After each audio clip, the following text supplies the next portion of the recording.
Hey, before we get started, I just want to let you know about an event that is going down in Marietta, Georgia. It's being run by our good friends Matthew Martine and the rest of the crew from the Crit Def podcast. That'll be September 11th at Gigabytes Cafe, again in Marietta, Georgia. It's starting at 9:30 for registration, kickoff at 10. It's a best of three, 4-round event with special prizes for the winner and runner-up. You can find a link to that event in our show notes, or do for a search for it in any of the Facebook groups. You should turn it up. It's the Grand Scrum. All right, thanks for checking it out. On with the show.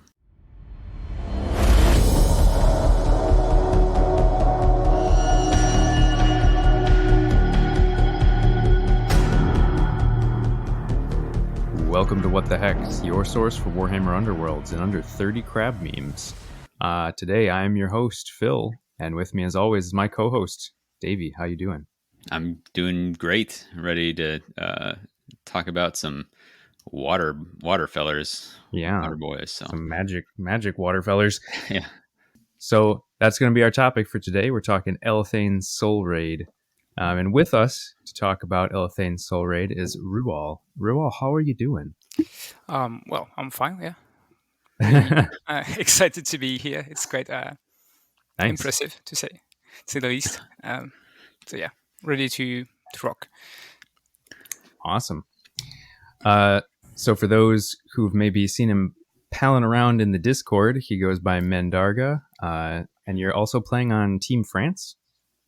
Yeah, I'm in Team France 2 for the Nations Cup. Nice. All right.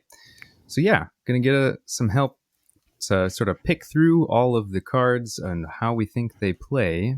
But just before we get diving into the meat of this episode, we'll give you some context where we are right now in the release cycle, and we'll do our normal section. So the most recent news that we had, as far as I can remember, is that Arena Mortis 2 was announced, sort of a surprise announcement from this past week that, hey, you're getting more Arena Mortis, the thing that probably no one really asked for.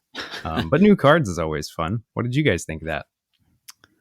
I thought it was cool. I thought we were just done as far as meta changes until the next season came along. So this will be an interesting midway. It remains to be seen how big a shakeup it'll do. But I know even locally, the jazz ensemble, that crew really likes the Arena Mortis. And so I was talking when we wrap up in a couple more weeks, wrap up our local league.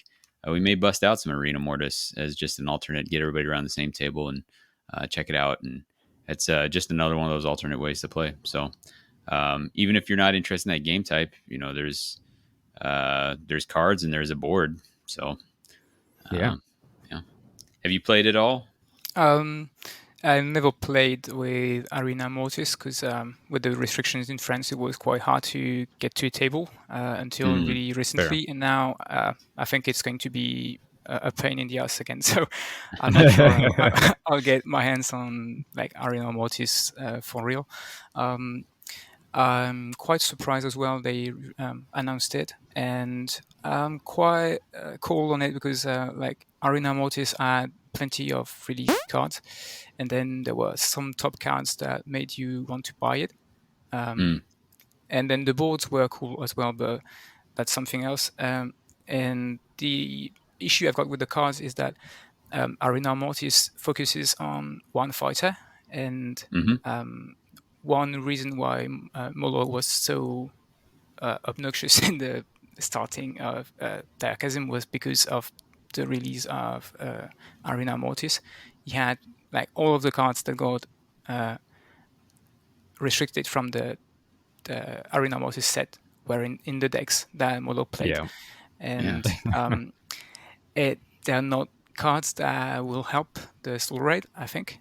Most of them, at least. Like I didn't play any of the cards from Arena Mortis except from Visions of Glory, which is quite great, but it's the only one I played. And I think it's going to like always focus on one fighter and like the warbands that already get glory to get rolling. So this is something that won't help the warbands that I like the underdogs of Sure. the meta. Yeah. So yeah, I'll quite be bold. interested to see what they've learned from that first. I don't, with the lead times, it's always hard to say whether they had a chance to make adjustments and all that sort of thing. But the uh, they with that first set, we said it before. It's very challenging to write a card that will be balanced for two different play types that are quite different from each other, and so to want to try to make it so that it works in both, they've made themselves a very difficult task. And you could see it because in the first set the cards were either uh, very rarely taken in competitive play or restricted. There was not very much middle ground. Yeah. Yeah. So, I mean, remains to be seen. The cards we've seen so far don't look too outlandish, but we've only seen like 4 cards. So, uh, we'll wait, I guess, to pass judgment. But for now, definitely a surprise and pretty interesting. I would say they seem outlandish, but maybe not broken. But Well, more. sure. Yeah. Give your opponent a glory when you roll crits for defense. Hmm. Um, all right. So then on to our next section. We got some community shoutouts. I've been very busy with work. I've been pretty out of the loop, so I haven't been checking stuff out, although I've got a backlog of things I'd like to. Davey Rual, any community topics that you'd like to let people know about? Well, for one, we've kind of alluded to this a couple episodes ago. You started out with a Reddit thread, and then have now ported it over to your own blog. That was a Reddit thread that was super in depth on Soulraid. I found that very interesting. Sort of in the a little bit in the style of No Gets No Glory, where you picked one particular warband to really focus on, and now with the blog, you've expanded out a little bit more. So this is kind of a good time to maybe you can tell us a little bit about the blog and what got you started on that. Yeah, so I started with the Reddit thread because it wasn't much of like it didn't mean I had to invest a lot in it, and I've seen a lot of really encouraging feedback from people saying, "Wow, it's good, it's really in depth, it's interesting," and so on. And I had the idea with another friend which also does some Reddit threads around chosen axis, which is White Lab, four dwarves in a bear, and we had this idea of making a blog around Underdogs, and I've been playing Underdogs since I started with Underworlds. So, like, Soulraid is definitely not something that's going to be oppressive, I think, in the meta, even in the future.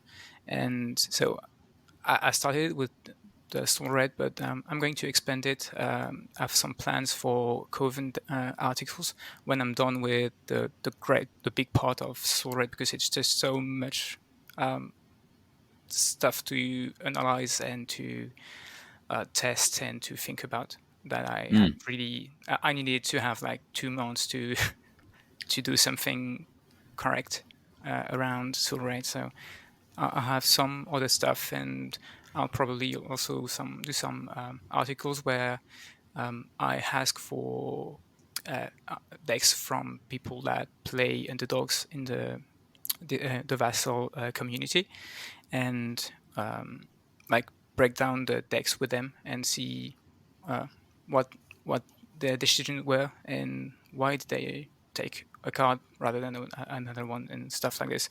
And really focused on warbands that nobody plays, because I think it's a shame that we've got so many warbands and some just don't see play because they're complex to make good work of, but like they can do stuff at high level of play, like we've seen with Herrick and his Eyes of the Nine deck, which was Yeah. amazing. Definitely. So A couple other notables. I know Steve Undrun. Steve he's brought Iron Jaws to the Nations Cup, and I know there's a guy, King Richard. He's out of Melbourne. I got to play him, and I guess he's been running around with Iron Jaws as well.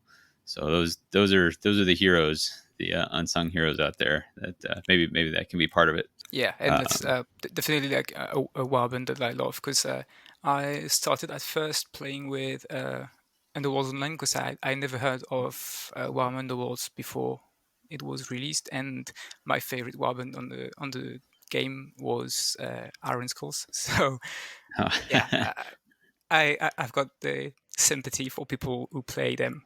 Yeah, it's not been kind lately, but definitely would like to see more of them, just to have things changed up. So definitely a cool idea. Looking forward to seeing that.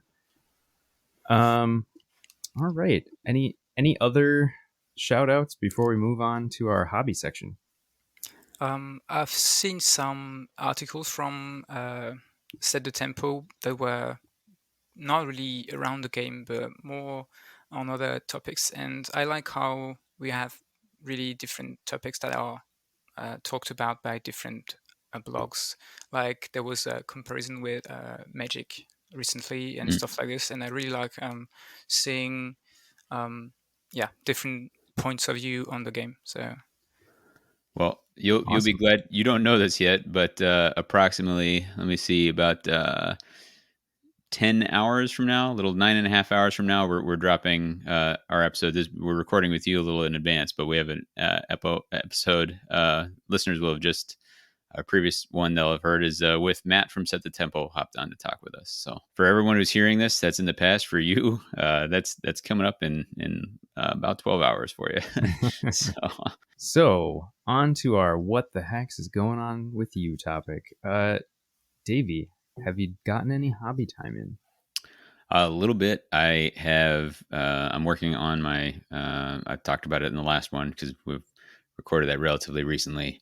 The Eyes of the Nine got some conversions going for them, and kind of planning out the next thing. The other thing is I've got a blog I'm starting up on the side here, and that's we can mention it here. It'll be called HEXODUS, and it is march through every warband in the game. I'm going to try and play every warband in the game until I can score a win with them, or until I've played 10 games, whichever one takes longer. So some of those might be a long grind for me. We'll see, but those will be up and around.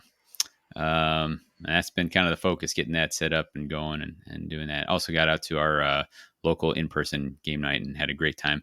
Appropriately for this episode, we had 3 players all playing Soulraid out of half Wow. the people were playing Soulraid. I switched on to, or I tried to switch on to something else initially, but we ended up I had forgotten a couple cards for my Steel Hearts, so and then we had it all set up so that all 3 of the Soulraid was on one side of the table. So, Nice. so we're united in our efforts. But yeah, that was it. Rual, what about you? What have you been up to lately? I've not been up too much because I was on vacation, but I've been trying to play Soulraid as much as I can, and I'm planning to buy them again to paint them a second time because I really loved painting them the first time. So Wow. yeah, I might do it, but I'm not sure yet. And I've got loads of minis to paint still from the HEXODUS, so yeah, that Sure. kind of stuff. All right. Yeah. Cool. Well, that gets us to our main topic, and I think you've probably heard already that we've got the right guy here. Somebody who maybe wants to buy the same warband twice. Just got a true love for Elthane Soulraid. So we're gonna break things down similar to how we did with the Ossiarch Bone Reapers. We're just gonna run down just very quick to get you the core mechanics and the fighters, just so you know what all's going on with these. And then we're going to do a bit of a deck review. We've got a deck to talk through, sort of the ins and outs, why some cards versus others, and the overall play styles. So to kick things off, we got some general core mechanics that the warband uses. Ruel, would you like to sort of jump in here first with one of the main mechanics that the warband uses? Yeah, sure. So my favorite mechanic, I think, is probably the flood tide. Um, like the ability to move again when the fighters have one move token on the elves only, and that's for the uninspired side. So that's really a mechanic that is helping you to um, make the warband more flexible in what you can do in rounds 1 and 3. Like you could set up really far away and then charge in the last activation of the round, or you could move once just to get out of the way and then charge on someone else. And that kind of stuff is really helpful, I think, to help them survive because they're not really survivable if you get hit. Yeah. So yeah, I think it's really cool. Yeah, and I think we've seen with. I mean, the only other time we've really seen this is with Mollog, and just having that flexibility in your action economy, I think, was always really good with him. And then here you've got 3 fighters that can all do it, so um, adds a lot of flexibility, lots of ways to sort of mess with your opponent because mobility is king in this game, whether it's through pushes or just having extra moves. So being able to, take advantage of your opponent's lack of being able to keep up with all your extra positioning is probably going to be one of the main differentiators for this warband. Davey, do you want to take us through another one of their core mechanics? Sure, we can do their inspiration mechanic, and as they all inspire in the second battle round. Um, Technically, we've seen some similar thing with the coven. They inspire in the third round if they don't manage to do Yeah, it that's there true. with their alternate. Interesting, also that is an elven inspire. I don't know what the through line is, if that was just coincidental or not. And then you kind of have to say it with there is Ebb Tide, where they all uninspire in the third battle round. And I think the only ones we've seen that uninspire uh, necessarily are the Crimson Court, where Yeah, they can bloodthirst, and so they'll break out of their inspiration. Although it's kind of like go from inspired to alternate inspired. So um, definitely.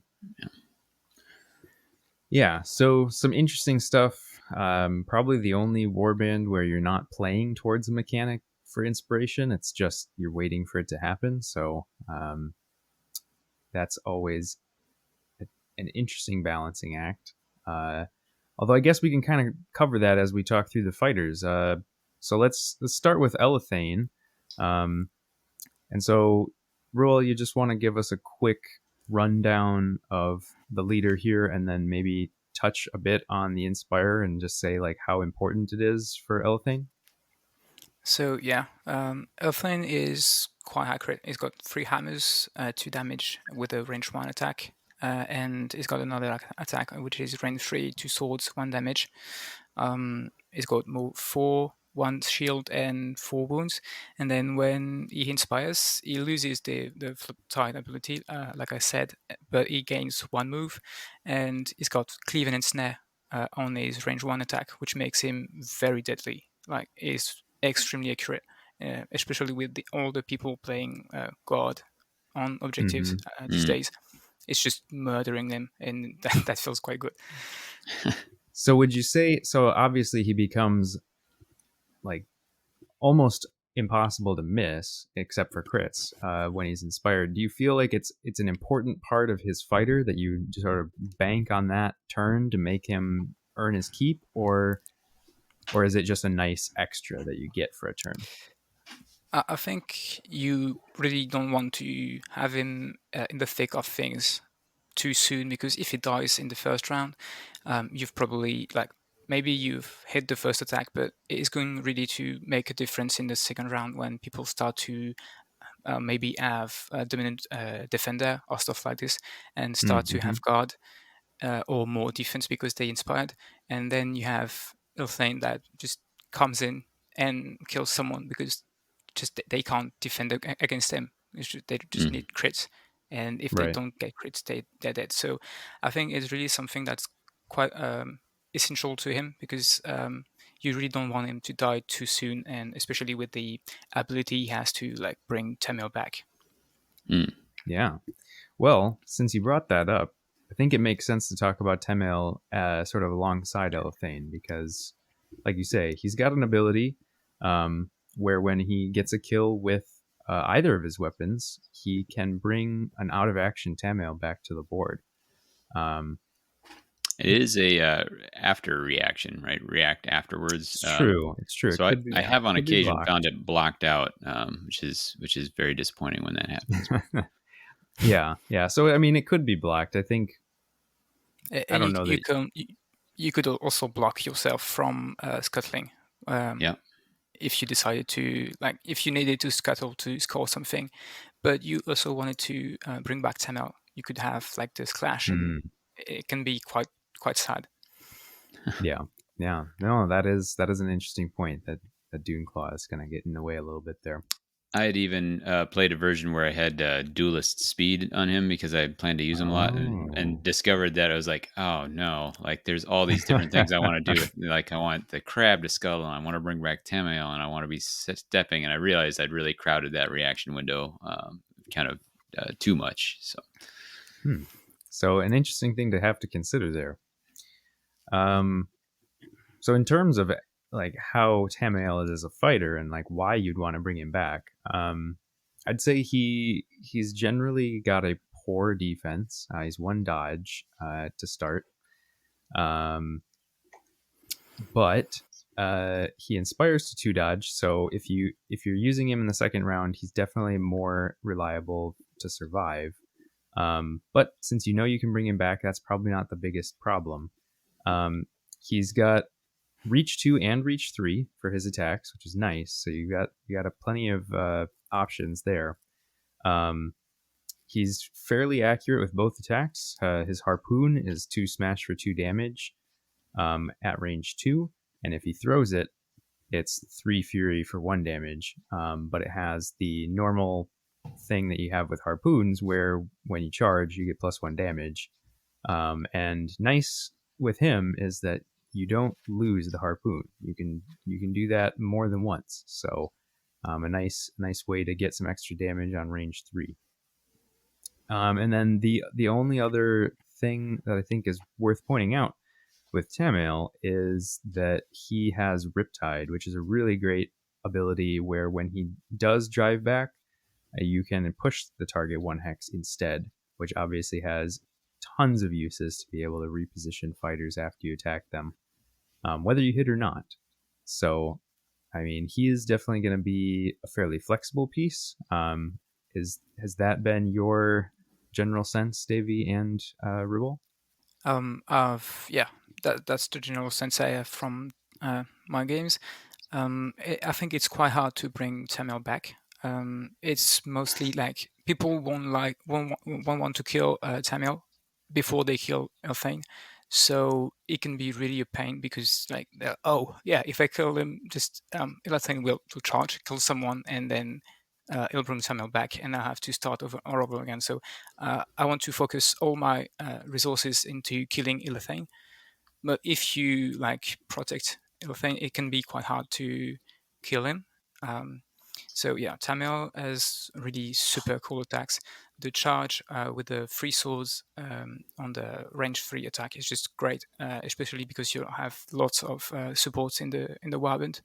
Yeah. And the Riptide is just key, because there's, like I said, there's a lot of people are playing around God and not being driven back and stuff like this, and sitting on objectives, and then you just push them out of the objective, maybe even into a lethal hex, and maybe you even place this lethal hex so they can't use Restricted Price to just get back onto the objective or stuff like this, or just for the extra damage to kill someone.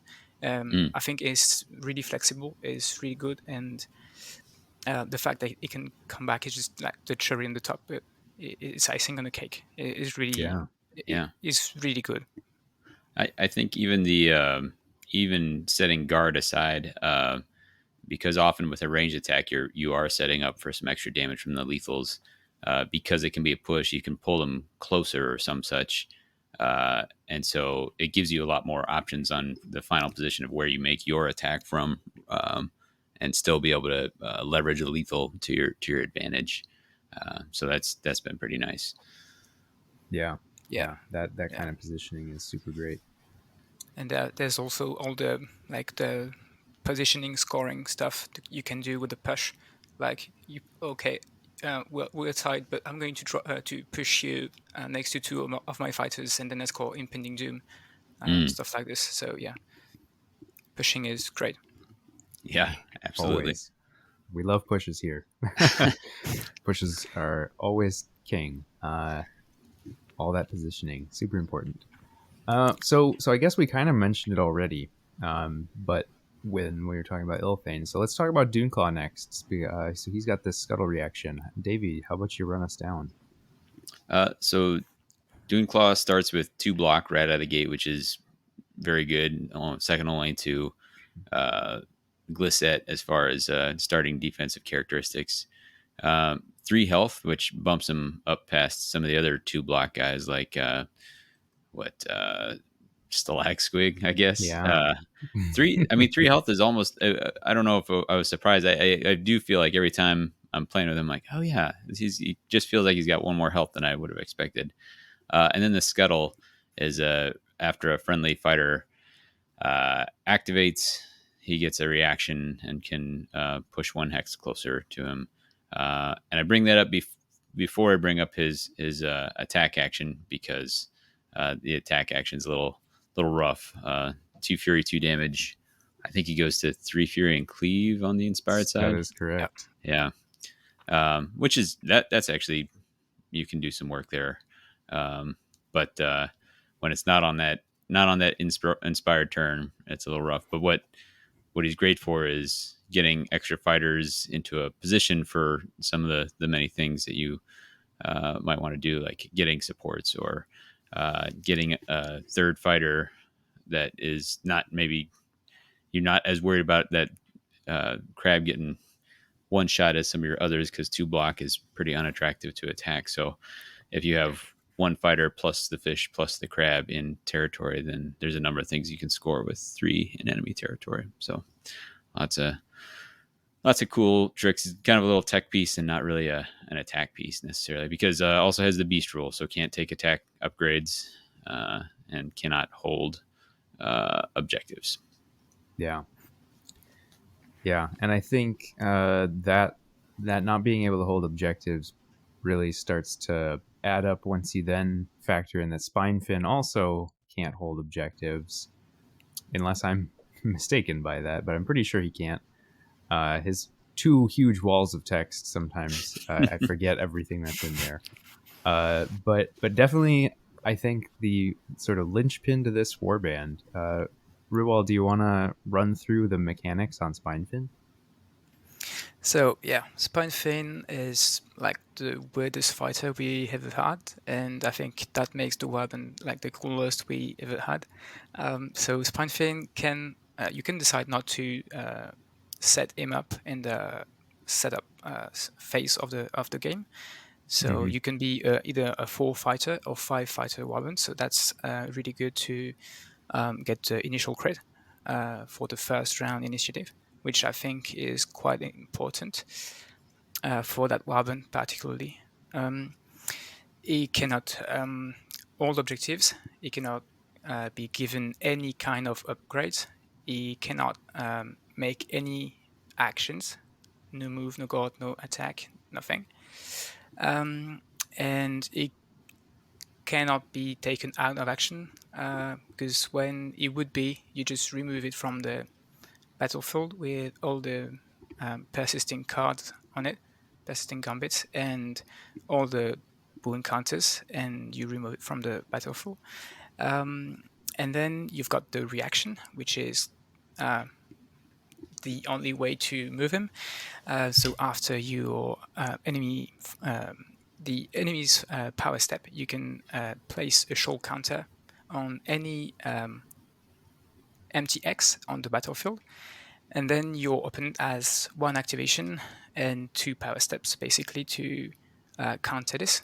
So they could move on the counter, for example, and then after the second power step, you could place the fish if the hex is still empty. So what's good with it is that it can bring support, of course. It can be used to play some really good gambits like poisons or center of the attention or hypnotic buzz and stuff like this. It can be used to score cards. It can be used for many uses, and is I think the only reason why this warband is not is because of Spinefin, basically. I think you're probably onto something there, in that they absolutely need Spinefin to sort of make everything go. Without him, suddenly it's just a few sort of squishy elves and a crab, which is probably not where you'd like to be most of the time. But so we will definitely talk some more about those different Spinefin tactics as we get into the deck. But we have one more fighter to talk about, and I guess her base stats. So this is Furan. Her base stats are actually probably some of the best in the warband, but that's pretty much all she brings to the table. So, like the other elves, she's speed 4. She starts with 2 dodge, 3 health. Her attack is only reach 1. She's got 3 fury for 2 damage, so that's pretty good. And then with Flood Tide, she's going to be able to get around to where you need her to go. And when she inspires, she's then 3 smash for 2 damage instead, and goes to 2 block instead of 2 dodge, so then becomes extremely tough to hit, although still with 3 wounds. So while she does have really good stats, I feel like she's sort of like your extra. Like, you use her, she's not bad, but she doesn't have all the tricks.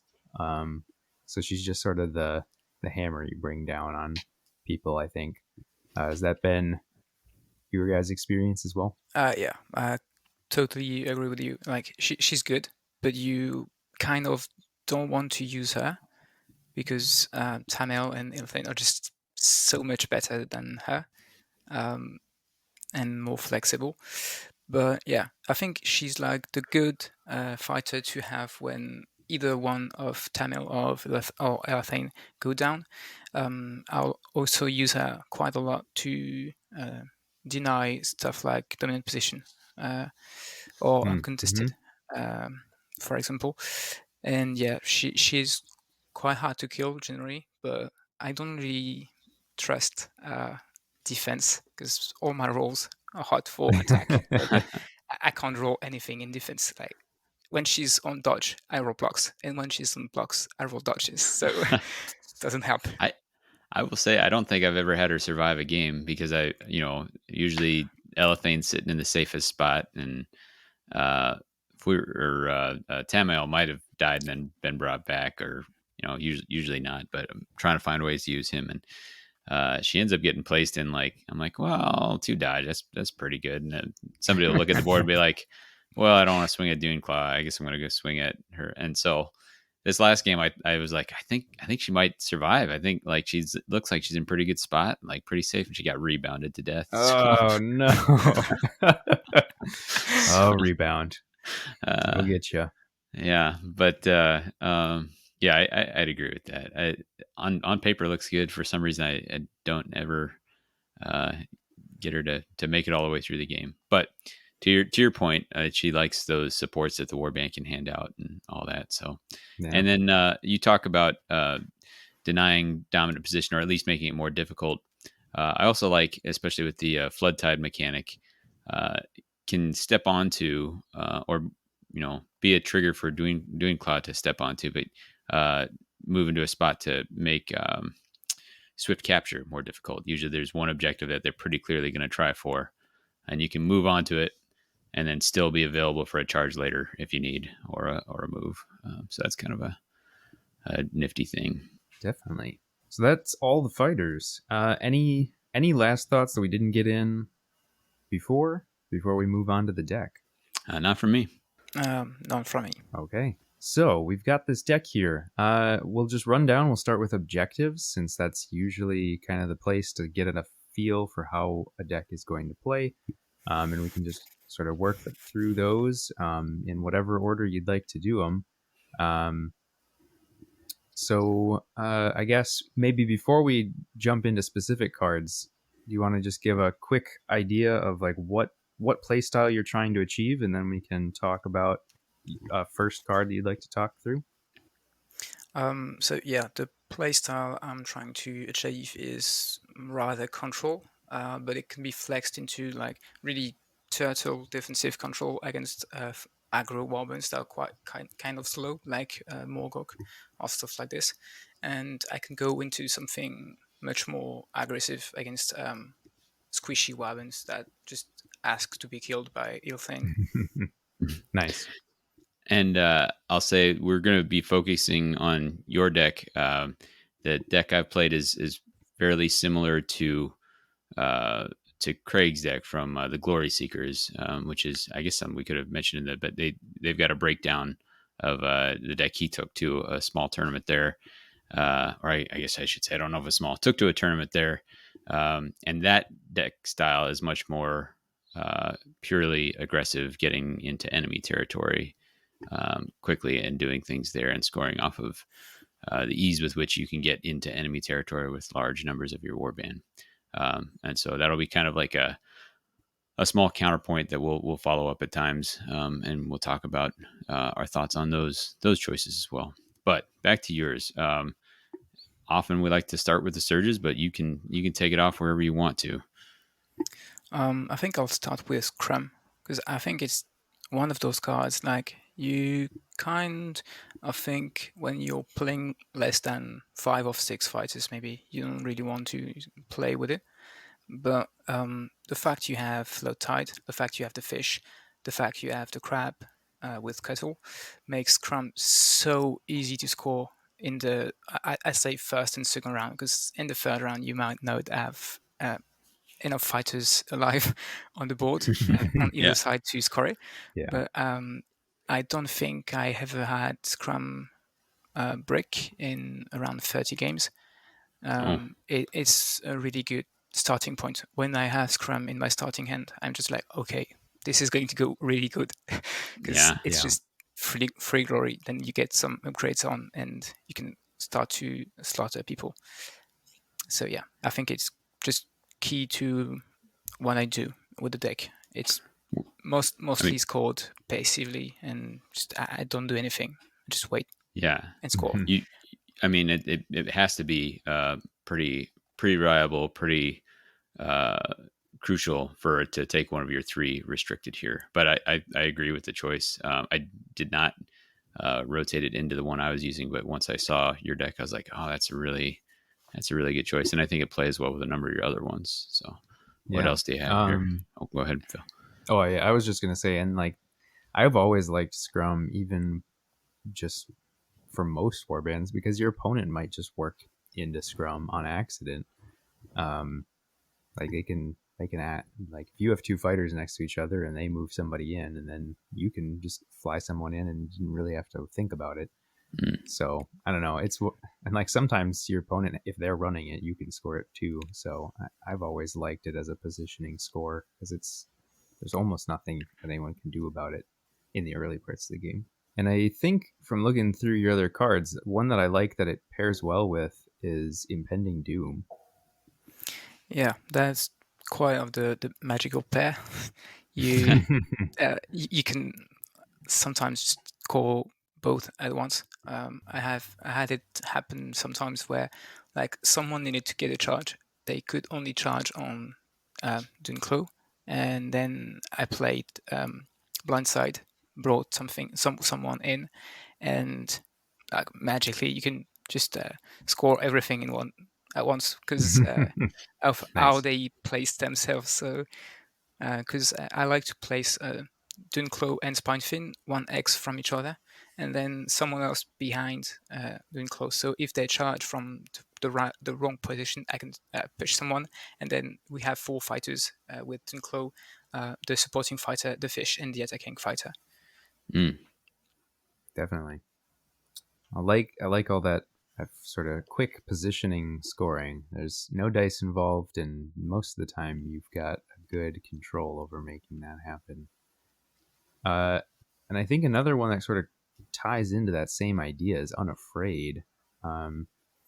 Although you only need to be 2 hexes away for Unafraid, so maybe that's even easier. I don't know. Recently, it's been quite hard to score for me because I always drew into it when I was in a bad situation. Like I needed to be on an objective, but the objective was far away from enemies, so it was quite hard. And I've been playing lastly only in the Nations Cup because I don't have time to play as much as I want. So yeah, when your opponent knows you're going for an Oh, afraid, it's sure. Yeah. quite Yeah. hard to score. But yeah, Right. I score it Yeah. fairly easily with closed deck lists. So Mm. Yeah, that's an interesting point because I feel like that's one of those where if you were playing a best of 3 in a normal tournament, you'd probably get the jump on someone turn 1 or the round 1, and they'd be like, "Oh, I see. Okay, I've got to watch out for that." And then they would try and stay 2 away from somebody for like the rest of the whole series for games 2 and 3. But knowing that up front, probably I hadn't thought about that. That's probably going to take some wind out of those sails a little bit. and another thing I forgot to mention with an afraid is that you can score it when you're tabled because the fish just can move and move and move and move, and it's practically impossible to block me from scoring an afraid when I've got the fish left. So it's that is basically won interesting. me games against Mollog because he tabled me in round 2, and I had the Oh. fish, and all my cards, like I had scored all of my cards except from Promise of Destruction, Unafraid, and Master Poisoner, and I had some poisons in the deck, so I just put some poisons on Mollog and won the game like this, and I won from 2 glory because I Oof. had Unafraid. So Oh. I love it. Wow. Mollog, especially the like even if you're really in a jam, you can go stand next to Stalagtsquig, and Stalagtsquig's not getting out of there. So yeah, Yeah. that's totally the point. Yeah, yeah. that's what I've done in the last round, just standing next Uh, to Stalagtsquig, and Mollog was in the other side of the map, standing on an objective, just waiting for the end of the game, basically. And it didn't think of an afraid, and I won like this. Nice. so I've got one connection to make here then. And this is of the two of us when this warband first came out. Phil made a deck and he included a number of these cards, including I think you had Impending Doom. There was Unseen Menace or something where there was there were some more positioning ones they had in there, but Mm-hmm. I see Impending Doom, Scrum, and then I also see Utter Isolation in there. I wonder how often do you find yourself kind of working at cross purposes with those? So yeah, it kind of blocks itself sometimes, but the thing is, with all the mobility I've got, I'm always well, not always, but often able to manage the position of my fighters well enough, and then I've got pushes to just push the enemies out of position because you Mm, have the flood tide and the scuttle. You could, for example, just move someone once or twice to push the crab with the pushes you do to just spread them across when you're already scored impending doom or scrum. So you can basically score it, and then after on auto isolation, okay, cool. Now I need to spread my fighters, so I can use the second move from my fighter who moved first to score scrum to push the crab one direction and break the formation. sure. But it can be it could be tricky, especially against horde weapons where it's going to be really hard to not have two fighter adjacent to each other. But I think the end phase cards are so bad for them that it's quite hard to find good end phase cards that are not third end phase, and I Mm, don't really like third end phase cards. So yeah. Yeah, and I think that's fair. I think most people would agree with you there. Um, So you mentioned when we were talking about trying to work through some of these others that you have Master Poisoner and um, the other one was Promise of Destruction. So those kind of go hand in hand a little bit. How about you run us through both of them and sort of what the thought process of including those is? Because I don't think very many warbands actually run these. Yeah, Master Poisoner is something you can really play at its best potential with the Soulraid because of Spinefin.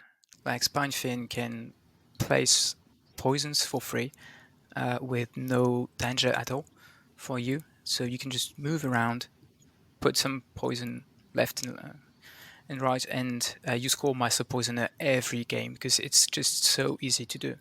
There's nothing your Mm-hmm. opponent can do except from like moving on the token each turn. But what is it going to achieve for him? Like nothing. Yeah, So let yeah, me detour for a second there. I before I actually played this warband, I kind of envisioned that happening a lot more. That you get blocked, and so I would really sweat putting the token down, thinking like, oh, they're I got to pick a spot that's going to be useful, but they're not going to move on to, and nobody ever really seems to move on to it. I think the cost of that activation is too high. Have you found the same? yeah. Basically, I've had I've had it happen sometimes, but it was either me trying to make my opponent move forwards for me to be able to make a charge with Ilthane, for example, or to like go in range. And sometimes it happens, and it can be really a pain when you base all your round around like scoring fast with Spinefin. But generally, they do it like once or twice in the first round, and then they just don't because they realize it's not going to bring them a long way. Um, Mm. it happened in my last Nations Cup game, and my opponent just walked on it twice in the first round, and it didn't score anything. I scored 7 or 8 glory, I can't remember. So it was just not doing anything for him. Yeah. Yeah, it's sort of an interesting control mechanic where it's like, if you want to stop me, you can. But if you do so, you've, one, spent an action making a move, and then two, you're probably out of position for your scoring. Yeah, And so it's this really weird thing. And I actually think that the blue horror kind of can end up in the same situation sometimes where your opponent's just like, I know he's there, but I just kind of got to ignore him because if I go after the blue horror, I'm just wasting activations. Mm. And I personally love that. So we know we've got Master Poisoner, and that's super easy. And I feel like Promise of Destruction, because the poisons are all persisting gambits, that's probably got to be super simple to have one still up for Promise of it, Destruction. Is that sort of the combo there?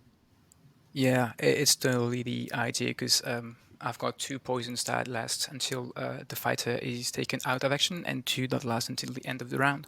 Plus, I've got another persisting gambit, and Outrun this is just so popular these days. Hmm. Mm-hmm. Sometimes I don't even have any, and I just keep my hand because I know I'm going to score Promise of Destruction because my opponent will just do something that scores it for me. So it just like it's free glory. It's the aim of the 1 glory cards I've got.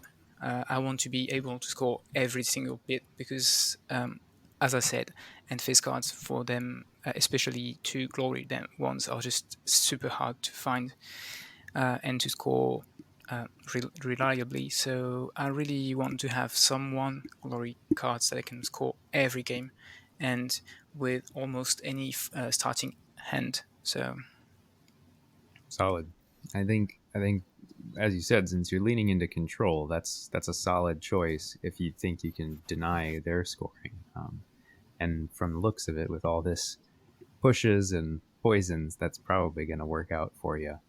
Um, so I think then, I mean, I don't know if you've got a next place you'd like to go. It looks like you've got kind of a set package of like some more movement related stuff, um, or again some fairly simple end phase stuff. So yeah, first I think I'd like to talk about the persisting gambits and mostly about the poisons. Lit Bone Dust is the one I use the most, I think. Gives a move token to an enemy fighter adjacent to a friendly fighter, so you just place Spinefin somewhere next to Mollog or someone that wants to charge you, and then you say, no, you're not playing this round. Good night. And then, I used it against Crack Marrow, I used it against Grundan, I used it against Mollog, and it can just end a round for someone. It's just so powerful. It's unbelievable. And it also works to deny absolute stillness, for example, if you know your opponent is trying to score this. So, yeah. Definitely good. Then we've got Rocksnake Toxin, which is one of the two that last until the end. Until the end of the game if the fighter doesn't die. It's a ping damage. I think the warband needs damage to be able to kill bigger stuff, and so this one is like going to stay for long. So it scores me Promise of Destruction very easily. Even if I played in the first round, I can score Promise of Destruction in the third round if I didn't kill the fighter that has this. Then I've got Spine-Tooth Toxin, which is quite control as well, because, for example, like I said it, but Mollog, move twice, take 2 damage, and it lasts until the fighter dies, so same idea. And then you've got Spinefin Toxin, which is, I think, the best card in the deck. Ooh, all right. I think it's really like the best card in the deck from really far. It's so 1 damage to an enemy fighter sitting next to Spinefin. They cannot be on guard. They cannot hold objectives, and then they cannot use range 3 plus attack actions. I'll never say enough that this card is just busted. It's just so powerful. Like you play into Fendrix, you play this on Fendrix, Yeah. is non-existent, and he cannot score. It's going to be harder for him to score stuff like dominant position or absolute stillness and stuff like this. It's always 1 damage for free, basically, because it's so easy to have Spinefin next to someone you want to kill that it's never going to feel like you're not playing it right, or it's never wasted. And like the cannot be on guard is an extra, can be useful to push the enemy fighters that are on guard from the objectives, for example, even if you miss the attack. And it also helps like fighters like Furon that cannot that doesn't have cleave and snare to make kills. And the holding objective part, as I said, is just very, very strong against. There's a lot of flex, a lot of old objectives, and with all the other control I have in my deck, it makes me able to like control how many glory my opponent will score. So I think it's the best card in the deck. It's so flexible. I love it. Yeah, I believe it. It's a card that if the only thing it did was the ping damage, I think you'd still be looking at it, but it does so much more than that it becomes great. Now we've gone through all the poisons. What's the most number of poisons you put on a single fighter? Have you ever put all of these on one guy, or? Yeah, on Mollog. Oh, it's gotta feel rough. Yeah, and like my opponent needed to move a first time, and he already had the Spinefin Toxin, so he took 1 damage, and he took the Rocksnake Toxin, and he needed to charge me, and he took 1 damage, and then I played Spinefin Toxin, and I killed him with the Rocksnake Toxin in the end of the round. So that felt quite rude. And like Nice. I attacked him like once, maybe. Wow. I attacked him once, and he died because my opponent didn't draw into his healing cards, so it was pretty far, but he didn't draw first resistance. But still, that felt really good to play all 4 and on in. So, Yeah, I mean, I like we talk about using it for the extra damage on things, but it feels like even against something like Thorns of the Briar Queen, where they might have a particular uh, chain rasp that's going to hide at the back and maybe try to get a cryptic companion on something like that, where you can put on, chip off some damage of some of these, or some such, and be it I think Rock Snake is the one. Is yeah, that yeah, that's the that's the one? one. So you can set that. And Uh, you're like, okay, well that chain rasp will die. It'll take a turn or two, but it'll help me at the with the third end phase and all that sort of thing. It's yeah, because sometimes I had they end up with extra defense cards, and you're like, well, I don't even need a swing. It's a guaranteed thing.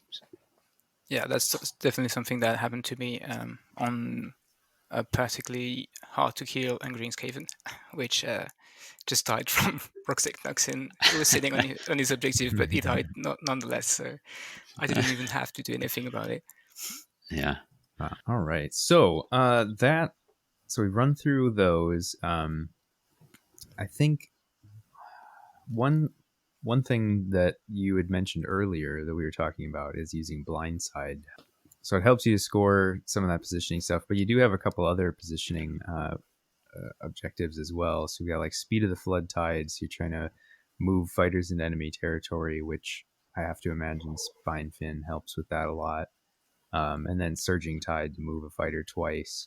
So I like that combination of stuff, and then having abilities to like push fighters outside of actions with blindside and things like that. It's got to be pretty annoying sometimes when you're already like maybe you've got Spinefin already in support, and then all of a sudden you fly somebody else in there to get some more support. Yeah, I use this quite a lot to get like extra support, or even like push someone like Furan, for example, that wasn't in range for an attack, and then my opponent just attacks, I don't know, the crab or Tamil, and then in the next round is sitting next to maybe Tamil and then the fish plus Furan that will have 3 hammers or 3 swords with the support, and the attack is going to get through because it's quite accurate.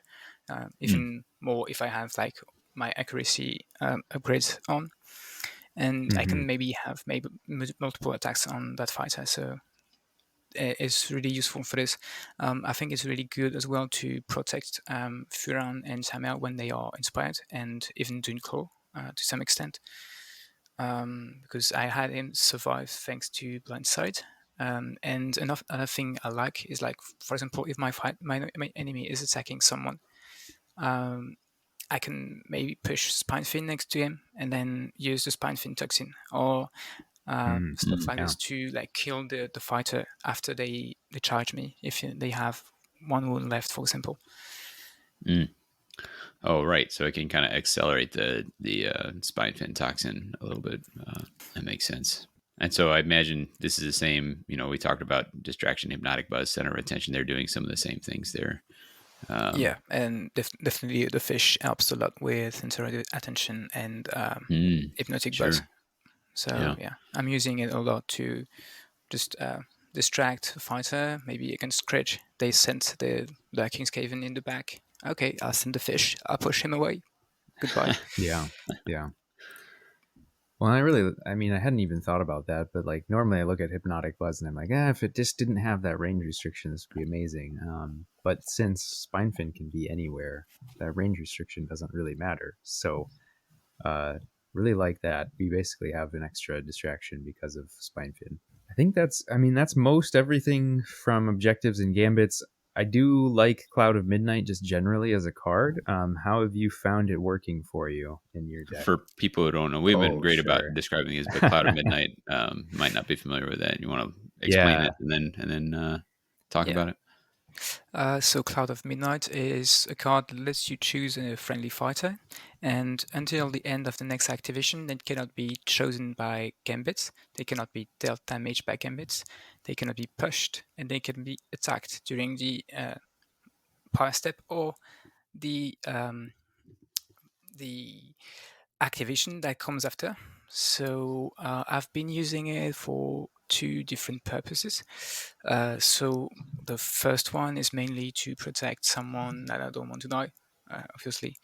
It can be either Tamel, that if I want to score Surging Tide and maybe even Speed of the Flood Tide at the same time, bringing the crab forward, I'll be trying to protect Tamel in the first round because it's got one dodge, so it can be quite helpful for this. And then the other one I've used is against warbands that play around uncontested, just to move around on an objective, and then I'll play Cloud of Midnight on her, and good luck to push her from the objective in the last power step of the round. So yeah, it's been quite useful. Yeah, I like that. That extra piece of not being able to be pushed is pretty big.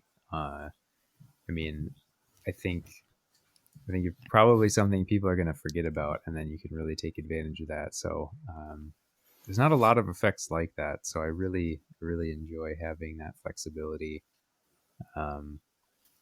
Just making yourself immune to distractions, and I have to imagine that can sometimes be the difference between being able to score impending doom or not too. If your opponent knows they're trying to do it, and then you're like, well, I got the one set up, you can't do anything about it. That's got to help too. So really like that card. I guess we can just say that the only other power card we haven't talked about is Outrun Death. Just some extra move, turns you into a quarry. Although it doesn't look like you have anything that requires you to be a quarry, but extra juice in this because it's for the full round. So if you're in the first or third round, you can maybe double dip on the +2 move, which is nice. Definitely. And score Promise of Destruction with it too. And Guided Momentum. That's one of the reasons as well. Because Guided Momentum can be quite tricky in the first round, especially because in the third I've got some upgrade backup. But I sometimes even score it in the first round with the surges, because the surges are so easy to score that I just go to, if I draw them in the right order, of course.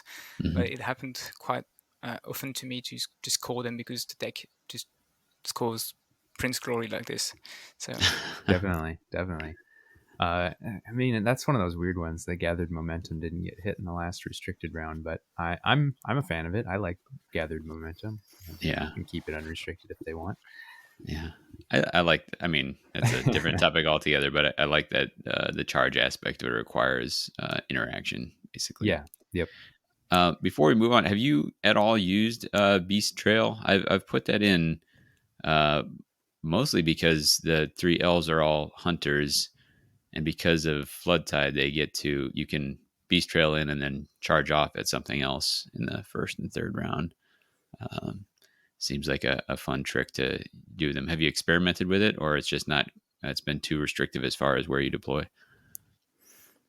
I didn't even consider the card because the deck is just so tight in terms of cards. I mean, it can be good, but I don't think they need it. Like, they are just so quick. They can just go from one point of the board to the other. All it takes is one activation, and then the second one they move to where you want them to be. But I don't really think they need Beast Trail, and I think it's too restrictive because you need to set up in a particular way, and I don't want my deck to tell me where to place myself. I want to be as flexible as possible, and Beast Trail is not going to allow that. It can be useful in some matchups, like for example, if you're playing against Lost Pages, Coward, Crimson Court, that will Beast Trail their fighter on the other end of the map and in the last round. But yeah, I don't think the card is that useful. I can get to the Warden or Crack Marrow if I want. Sure. It will take some time, but I think Outrun Death is just enough to do it, because Tamel gets to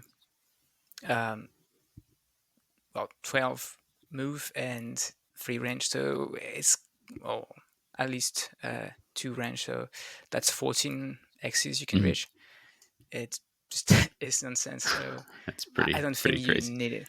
Sure. Yeah, I mean that maybe is one that feels a little better when you're playing more into aggro with them. But I feel personally, I haven't played them a ton, so everybody take this with a huge grain of salt. But I feel like if you play them aggro, you're really balancing on a knife's edge because, well, they can hit decently hard. They also have kind of a glass jaw. If they take damage, they're probably dead. So I feel like if you're not being defensive to some degree and you're just playing fast aggro, like you're probably asking to get punched in those aggro matchups. Sure. All right. Well, so we've got some upgrades here. What sorts of things are you looking to do with your upgrades to make your fighters better? So first of all, I'm trying to get more damage because they suck at killing big stuff. They really suck at it. So same idea as with the pings I have. I need to be able to kill stuff. So I've got Great Strength, of course, Gloryseeker, and I've got Feral Symbiote because of the restriction on the sting of the grub that I was running before. Feral Symbiote is really not the best because of the fact you're going to activate a lot your fighters. So it sometimes makes me easier to kill. So that's not the best card I could have taken. It also doesn't work on Tamil at all because it's range 1 only. Mm-hmm. But I don't value Hunter of Souls that much because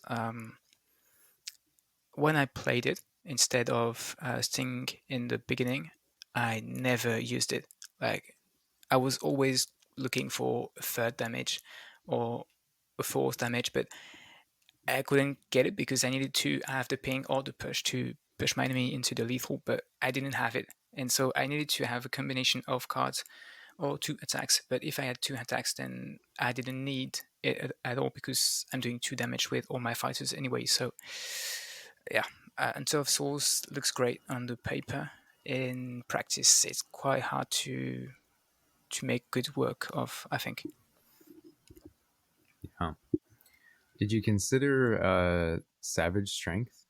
I know you could probably use that on either Elthane or Tamael. I know Tamael Inspired does have 2 defense, but I considered it, but I don't really like to have to be restricted in who I can give it to. Because if I want to give it to the crab because he's in a good spot to get a kill in the second round, he's got cleave, freeze fury, and maybe he's got a support because of Spinefin. Probably he has. If I give it to the crab, he's going to die because he's got 1 block, and I don't really like this. I've used Feral Symbiote on the crab sometimes because I needed a damage. So yeah, Savage Strength, I don't think it's that good because of the fact you can play only on 2 fighters, and even one of them loses something in the second round. Even if I don't think it's really something you're worried about because Tamil, well, is going to die. I mean, it is. Sure. So we know we're trying to cover up their lack of damage, which makes sense. They never get higher than 2 in any part of the game. What other sorts of stuff are you trying to add? You got some bonus accuracy, it looks like, and what are you trying to do with those? So yeah, I've got the Unstoppable Fury, which helps me scoring Branching Fate. It's also a reroll, so it's quite good. I've got Hunter Talisman, which is the +1 dice on any range, which is great on Tamil. It's great on any of them, in fact. And I've got Driven by Envy, which is situational accuracy, gives +1 dice and cleave to a fighter. And I really didn't think that part of the card would help me, but in fact it did.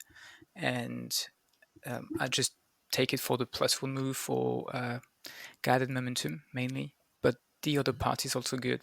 Won me some games against Thendrick because suddenly I had Tamil able to move 10 in the first round and to attack with 3 hammers, cleave, and the support on Thendrick, and he had 4 damage because of 3 damage because of Gloryseeker, and I could push Thendrick into a lethal and win. And it was Okay, goodbye. Yeah, and that's And game over for.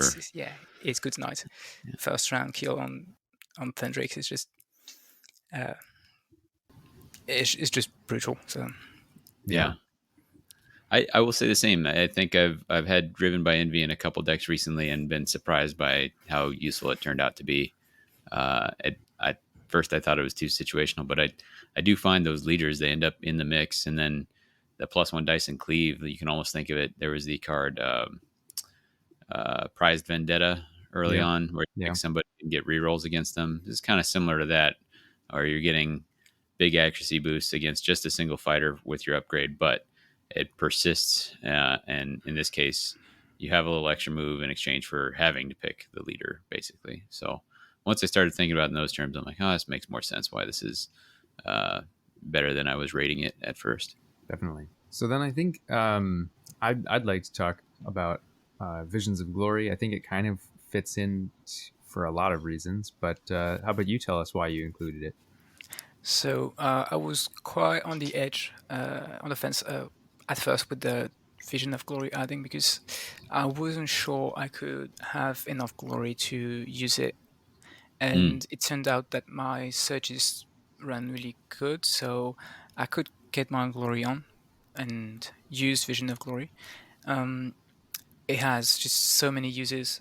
For example, when you have Ilthane being a beast in the second round, you just charge one fighter, and then you can charge another fighter, and yeah, basically make 2 kills, or even 3 if you add someone next to you from the round 1, and then you just attack him, kill him, charge someone, kill him, charge someone else, kill him, and then you've just won the game because you had Vision of Glory on.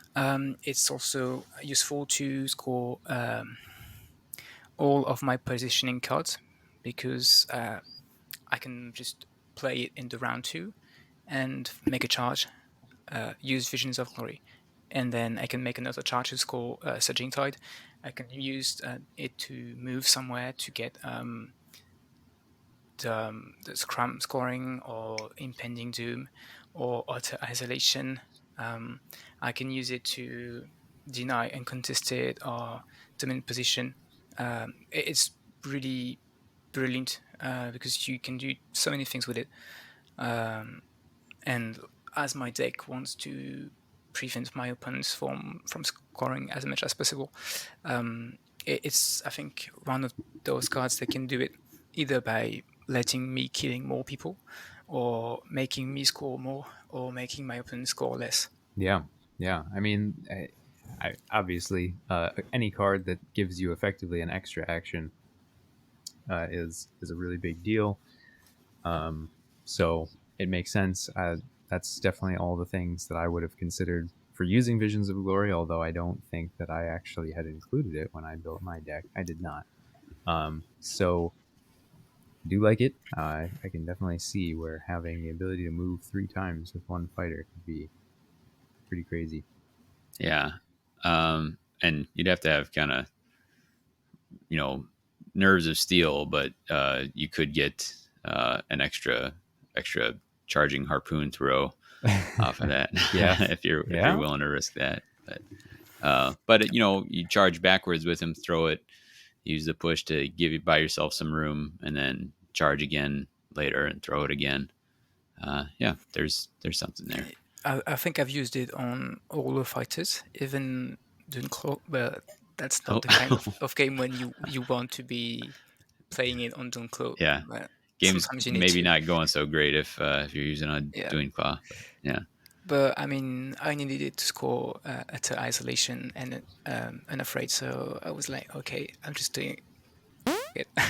Let's just get out of here. Yeah. All right. Well, we've only got a couple cards left, so I think it's fairly easy to sort of group these last ones. They're all extra survivability stuff. So you got Born from Agony to give some extra wounds, Sanguine Pearl to reduce damage, and Silent Helm to make you that much harder to hit. Born from Agony is mostly used on Ilthane, unless my opponent struggles to get to 4 damage. can happen in some matchups. Not much these days, but you never know. So sometimes Tamil is getting it. The extra cool thing about it is that you ignore lethal X's, so you can just charge for them.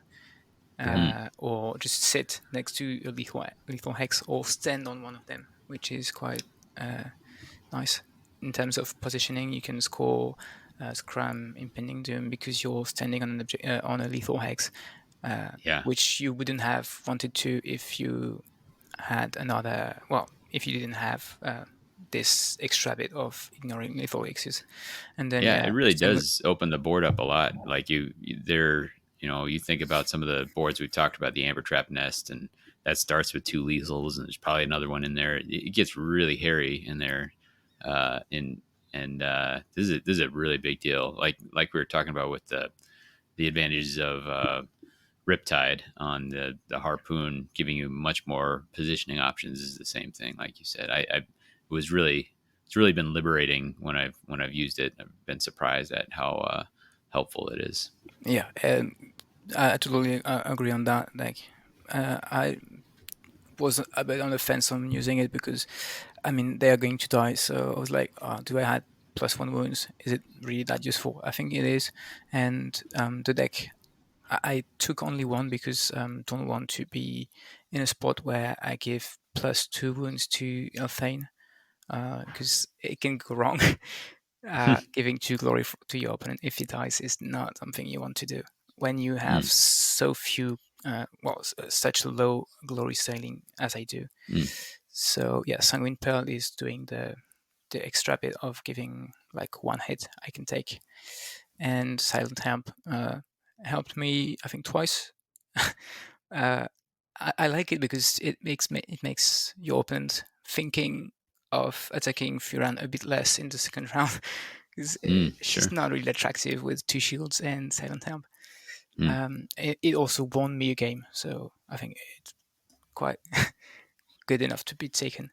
But yeah, it's quite straightforward. It's just I don't want to die too soon. Yep. Yeah, I mean it's especially leveraged well by fighters that have 2 defense, and you have 2 of your fighters have 2 defense all the time. One of them has it in the second round, and it's I think it's particularly useful for that. So yeah, it's also quite good on 1 block fighters, so it can be used on Elfine. It's not as good as on Dunklo, as of course, but it's practically the same as +1 dice, in fact. So it's not that bad. Yeah, I think we have hit all the cards. Is there anything else generally about the deck or the play style or the warband in general that you wanted to talk about? There's 2 things. So for the playstyle and the general way I play them, I like to have the most open board I can have. I don't want to have any blocked X's or lethal X's, because of my 2 my 3 fighters that have 3 wounds. I don't want my opponent to use these lethal X's to kill them or to kill Elthane, which is even worse than killing the other ones.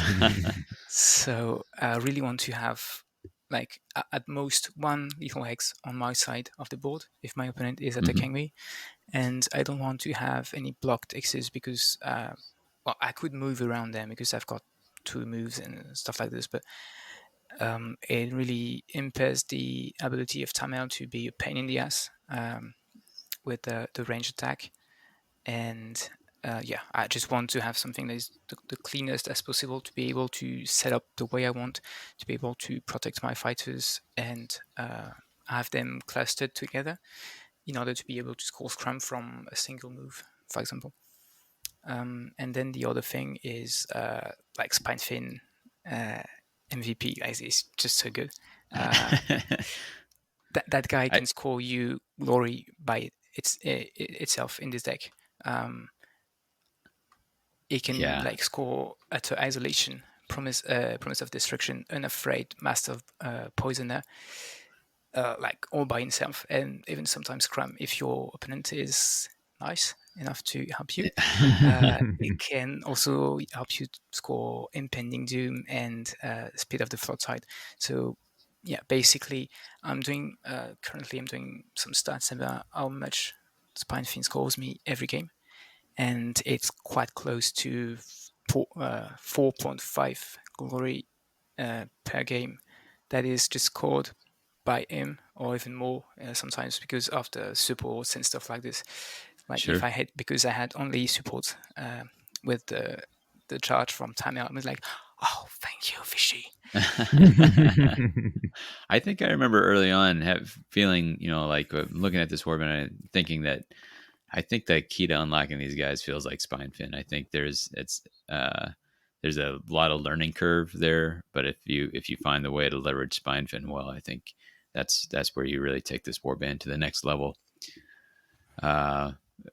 Before we wrap it up, I mentioned before, and the flow took us a different way, but if you're looking for a substantially different play style, there is, like we said, the Gloryseekers have a list that Craig used. I kind of adapted that, tried that more aggressive one out since I knew you had something that was more positioning oriented, and I tried some of that early on.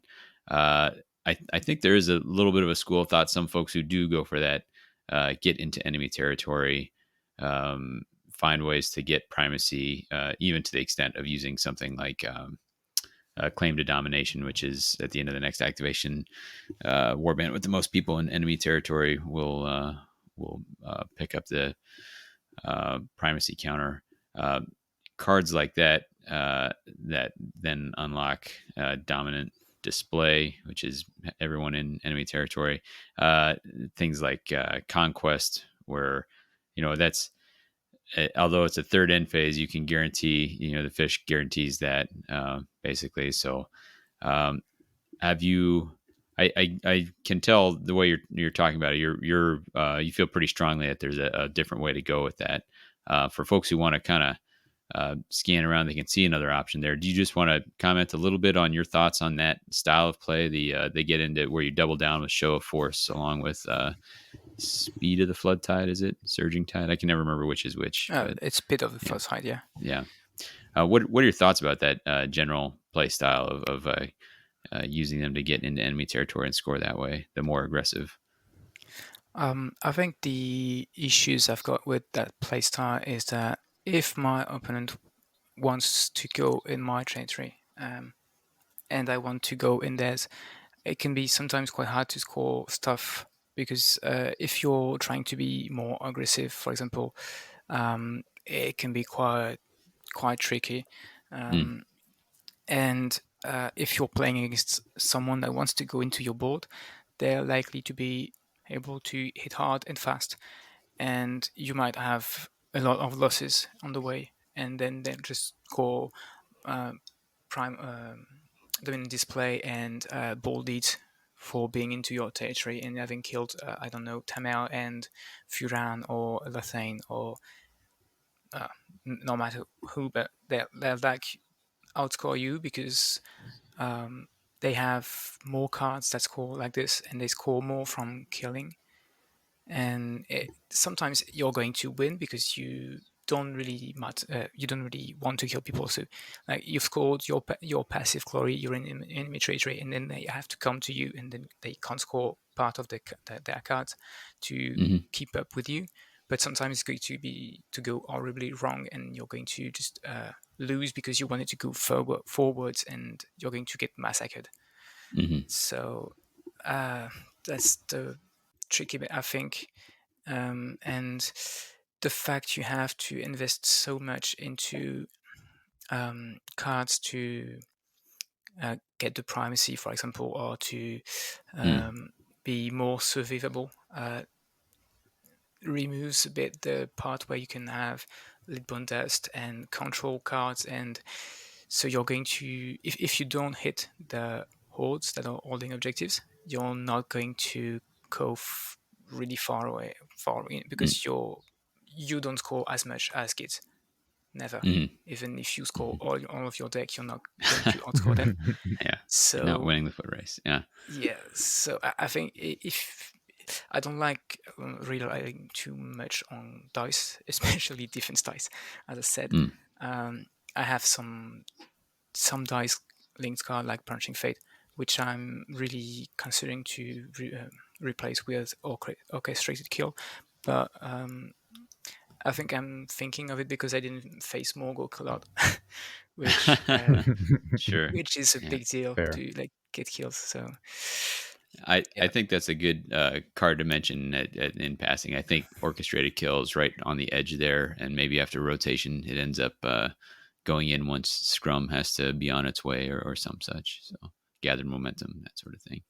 You may yeah, be forced into a kill card. I'll definitely do some article onto what I think will be my post-rotation Mhm. deck.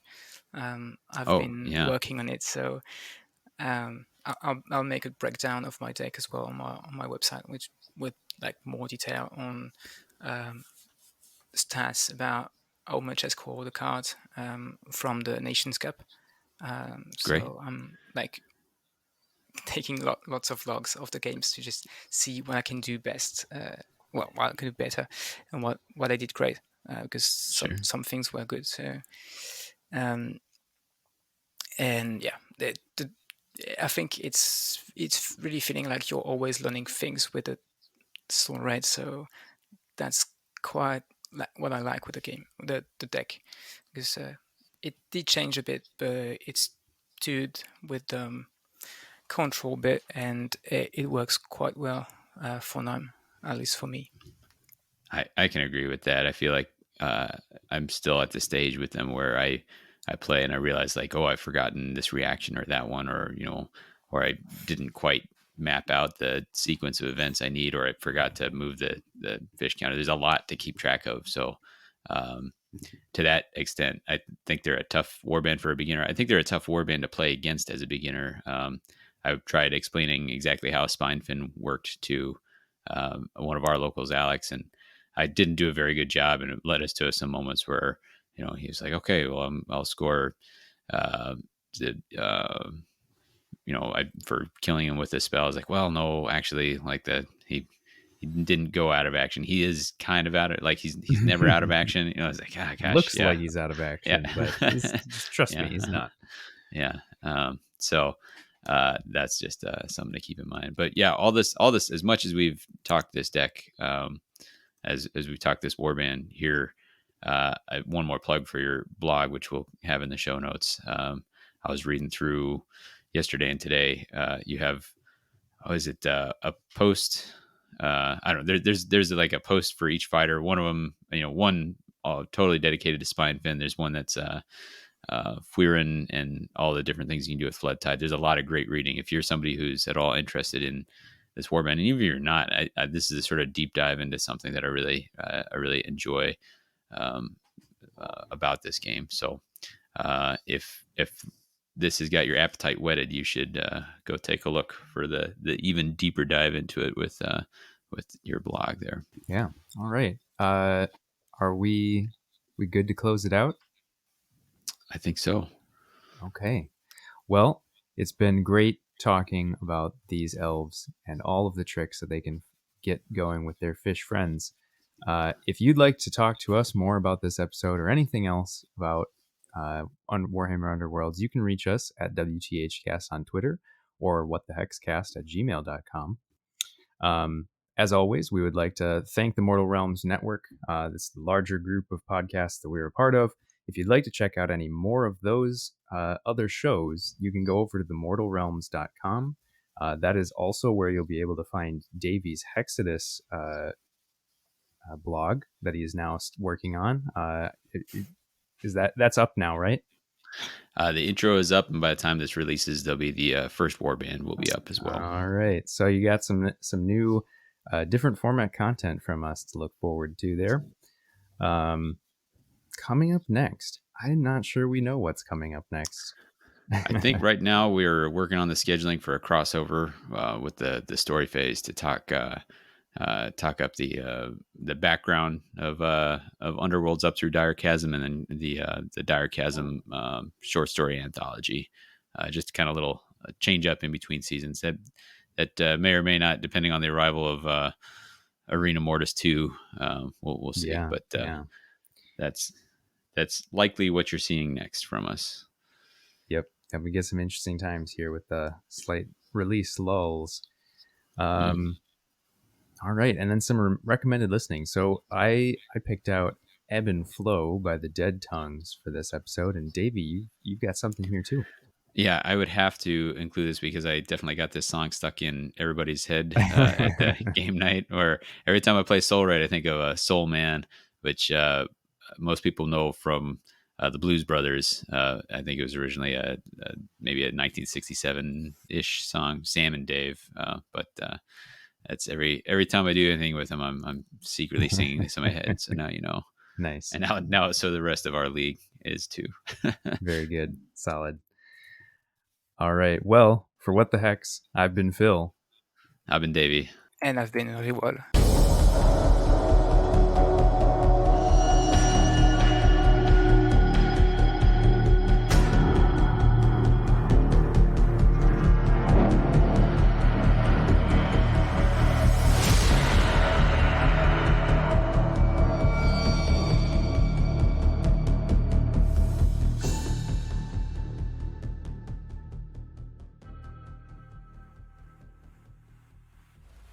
There we go. All right. Oh, that was great. Okay. Do you know which one of these under 30 you want to grab, or are you just gonna let the? I'll do crab memes. I think crab memes is okay. Pretty solid. Kind of forgot how crazy it got for a while there, but that'll be a good callback. Okay, sounds good.